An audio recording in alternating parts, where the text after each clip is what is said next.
Tagol! Tita! Tanya! Chinita! Sino? Ako?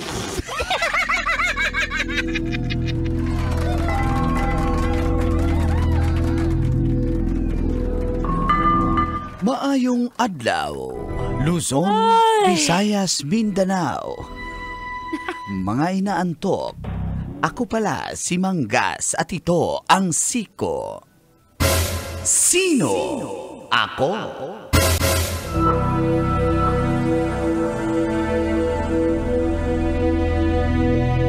Nagluluksa ngayon ang mundo ng wrestling. Matapos pumanaw sa edad na 71 ang wrestler na si Hulk Hogan.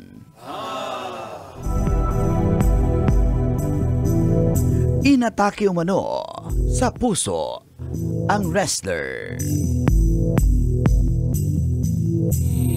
Si Hulk Hogan na ang totoong pangalan ay Terry Bollea mula sa Florida, USA. Naging sikat siya sa WrestleMania taong 1985. Nakalaban niya sina Andre the Giant, Randy the Macho Man Savage, The Rock at marami pang iba. Kilala ng mga batang 90s si Hulk Hogan bilang superhero sa loob ng ring. Naging Hall of Famer sa mundo ng wrestling si Hulk Hogan. Ikaw, kabisyo, anong maalala mo kay Hulk Hogan o sa wrestling? Para kang uminom ng soft drink. Sabihin mo nga ulit pangalan niya. Hulk Hogan. Namatay na yung tao. Gusto mo minus 10 ka? Yan ang ating Siko. Sino? Ako? Sino? Ako? Kailangan pa bang i-memorize yan? Bishi. Morning call. Morning, Tits. Kabisyo, not so feel good morning. Kasi... Idol ng batang 90s. Hulk Hogan! Hindi ka batang 90s kung hindi mo siya idol. Hindi mo kilala yan si Hulk Lodi Hogan. pala, Lodi. So, naging kilala rin ba ng isang Tanya Chinita ang Hulk Hogan? Yes, of course. Kasi, nanonood ka ng wrestling? Babae ka? Oo. Nanonood kasi yung mga batang 90s, walang option. Pag yan ang nilipat ng tatay yung TV sa channel 9 ba yan o 4? Basta kung anong channel kung saan yun. channel yung wrestling, kung sa 13. Oo. Lahat manonood.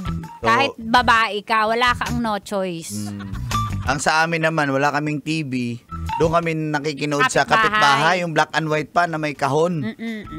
Imagine mo yung mga TV ngayon. Hinahanap na yun sa classic na yun.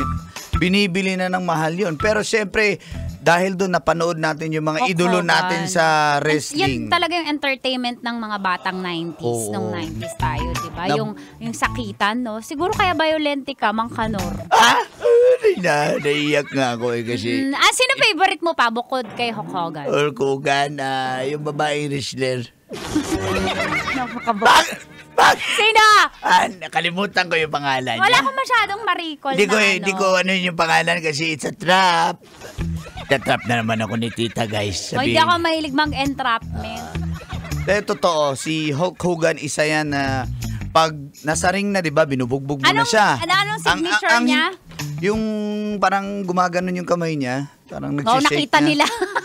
Guys, imagine na lang si Uncle. Alam naman nila yan, ng mga grab driver, babaero yan kasi sila. Ano naman kinalaman doon? Hulk nila. Hogan tayo. Diba, pag ginaganon niya na yung kamay niyo, ibig sabihin, nang lalaban na siya. So, lumalabas na yung superpowers niya. Oras na para matalo niya yung kalaban. Yun yung ano niya, yung, ang tawag dyan, parang kay Thor, yung parang martilyo hammer. niya. Martilyo. Yun yung kanyang acid.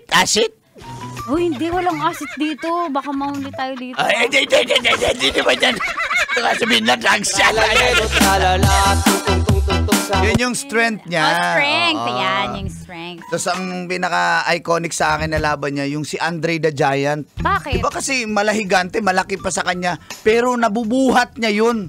Yun yung natalo niya, kaya nakuha niya yung belt ng natalo WrestleMania. niya ba si Undertaker? Oo, meron din silang laban ni Undertaker na pag lumabas si Yung favorite ko si Undertaker, Undertaker. may kasi kabaong. May kataol. Tapos may team song kasi may smoke machine pa. Oo, nakakatakot din naman yun si Undertaker na yun. Oo. Pero, syempre, yung Pero mga... masarap naman yan si Undertaker. Hoy! Wrestler yung pinag-uusapan. Guys, maniniwala na sana kayo guys, pero sabi nung wrestler? Sabi na referee. Ginano siya? 1, 2, 3. Panalo siya. Panalo. You see Hulk Hogan? Yung referee. Panalo yung referee. Minsan nabubugbog din yung referee. Hindi to kasama dyan. Nabubog, di ba natitripan Explain din? talaga. Di ba ginaganon din? Oo, sinisiko din sila. Yung referee. Yung wrestler. Yung ang ganda niya sexy niya. Yung round girl? Yung round girl? Ni Undertaker. Ina lang number. Si Undertaker? Hindi yung round girl. Nakatupis. Yung round girl? Si Hukugan. Ay, hala. Hindi natin naman yun kasi. Tapos ginaganya niya yung t-shirt niya. Ni Hulk Hogan? Anong round girl? Ay, sana all. Ganda ng bra? Ng round girl? Referee? Ganda ng belt? Ng wrestler? Ng referee. Sandali. Okay. Pero totoo, nakakalungkot na isang icon na naman sa mundo ng wrestling ang nawala, di ba? Kasi nostalgic sa ating mga batang 90s yan na... Kaedad ba sila ng mga tatay natin? Sino pa? Bukod ka Undertaker. Sino pa? Maalala mo? Hogan. Si... Yun lang, dalawa lang. Andre the Giant, tapos si The Rock. Nakalaban David pa niya si The Rock. Copperfield.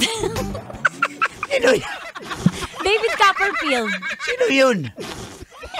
Hindi na. Si tita talaga nag-iimbento na naman. Si David Blaine. Yun.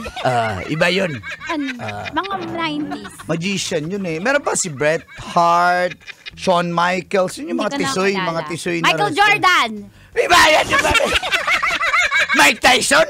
Ayan. Boxer yun Ay, eh. boxer ba yan? Sino Bruce ba? Willis. Oy, man! Artista yun Sylvester Stallone. Arnold Schwarzenegger. Hindi kaya spelling. Jitli.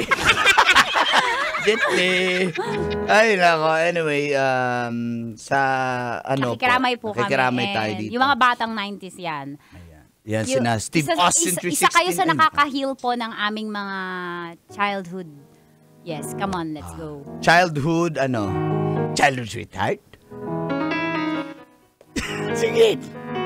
Ito na si Ahon. Ayan. Morissette and December Avenue. Sa 90.7 Love Radio! Kailangan ko bang i-memorize yan? Basic!